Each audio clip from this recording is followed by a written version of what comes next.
খেলা সেটা থেকে দিয়েছিলেন, আবার মাইনাস করলেন। রাফি দিয়েছেন গোলার সম্ভাবনা ডিবাক শুরু করে গোল হতে পারে, সেখান থেকে একেবারে সুন্দরভাবে কিন্তু আবার সতর্ক করলেন বাসা। আবার দেখছেন রাহুল দুষ্প্রান্ত করে তার নাফি, নাফি থেকে সোহা রাখি আবার ক্লিয়ার করলেন, আবার দিয়েছেন আবার আক্রমণে রাখতে পারে কিনা, আবার মর্নিং ক্লাব মর্নিং ক্লাব আবার ক্লিয়ার করলেন একবার ডিফেন্ডার 17 রান চলতে খেলা সাথী, সেখান থেকে গোলরক্ষক খুব সুন্দরভাবে আবার বলটি ধরে দিলেন।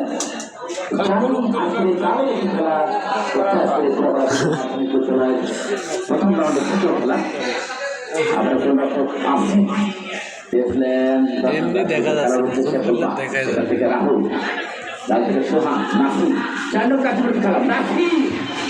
আবার লম্বা করে বাড়িয়েছেন, গোলের সম্ভাবনা দিয়েছিলেন হাসান ফ্যাস, হাসানের উদ্দেশ্যে দিয়েছিলেন, একেবারে হাসান রাখতে পারলেন না, সেখান থেকে গোলরক্ষক আসি আবার ডিফেন্ডার ঠিক দেন, ঠিক নিয়েছেন 4 নম্বর খেলা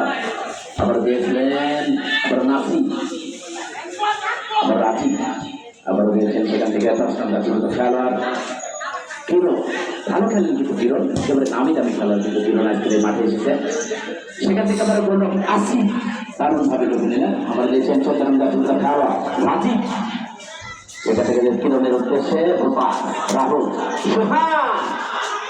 আবার দিয়েছেন গোলের সম্ভাবনা, আবার 26 নম্বর খেলা দিয়েছেন, সেখান থেকে ডিফেন্ডার আকাশ সুন্দরভাবে ক্লিয়ার করলেন, একেবারে টান উত্তেজনা আবার বলছেন লেফট সাইড থেকে আক্রমণ, এখন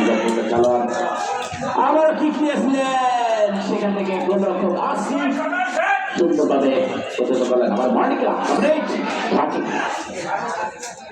আবার দেখছেন সেখান থেকে একেবারে খুব 10 নম্বর খেলোয়াড় আচ্ছা কাটতে পারে কিনা, আবার আক্রমণে মার্ডি ক্লাব, এখন মার্ডি ক্লাব আবার বাধা দিলেন, চাবি বলতে বলতে মাঠের বাইরে